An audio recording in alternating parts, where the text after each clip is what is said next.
something that we need to bring to the community, and we are the people that are going to host it and bring it here. So I was very excited, very enthusiastic about it. Even though it was a lot of work, it's something that we're proud of. People always assume that the people who need the assistance are either homeless or people who are undocumented or people who are uninsured for whatever reason. And I think that this event showed that it is the working people who also have the high need. What really happened here in Clark County in 2007 and 2008 was situational poverty. Underemployment became prevalent. So mom and dad now struggling to make ends meet, and so food insecurity really had a new face. The new face of hunger is people who are just trying to make it. It's not the homeless people on the corner anymore. We have many people who cannot afford to go to the dentist. And even though we set up some free dental clinics, it's not enough. It's not enough to do what's needed. We have thousands and thousands of children and families in southern Nevada who have not had the opportunity. And I know that there are individuals who didn't hear about the event last year that now are aware of it, who will be coming. I think it's important to have an event like this because there's too many people that are suffering in this country.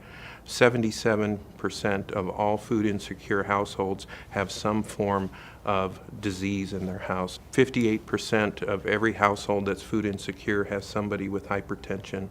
My participation at the RAM event really revolved around being there to help supervise some of our dental students from the dental school. And ultimately, I helped them in doing filling types of procedures, diagnostic kinds of procedures, and quite a number of extractions. We were able to do women's services. There was quite a bit of pap smears done that day, but it was mostly primary medical care, pediatrics, women's services.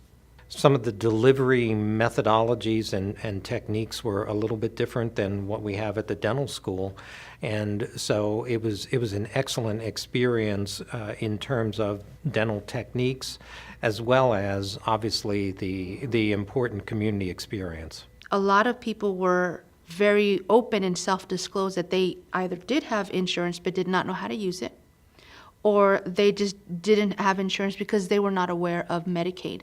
I was amazed because thinking that we have the ACA and now everybody will be covered, and it wasn't that way.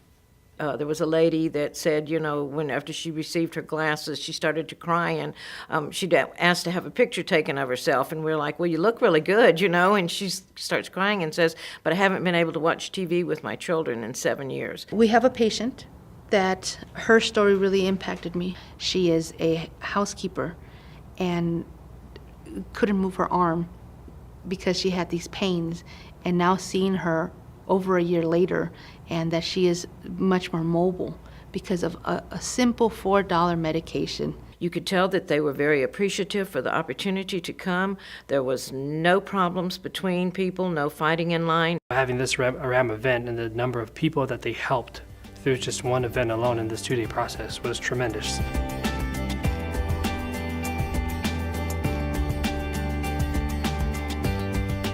I'd like to say to whomever might be seeing this, please come volunteer. Any amount of time is so well worth it. If there's any monetary or supplies or in-kind donations you can do, please do that. Our community needs it. Last year we needed tents, we needed canopies, we needed water, we even needed forklifts. So it could be anything under the sun. So it's good to just ask and call the Care Coalition, contact the Care Coalition, and find out what you can offer. For any medical personnel that is considering being a volunteer, the need is so great, the experience. This is a wonderful opportunity to give back to your community, to provide needed dental services. Anytime that we can work with a group of people that do great things in the community, it's really a natural fit for us. It's just an awesome opportunity. We'll be in the Bob again. All the volunteers that came, we provided them meals. So we did have breakfast and lunch. Our community partners and sponsors provided materials to give as appreciation gifts for the volunteers. You want to feel good, this is the way you feel good. You feel good when you give to others, and you're right there being able to see some of it come to fruition. You won't regret it, and you'll want to sign up every year once you do it.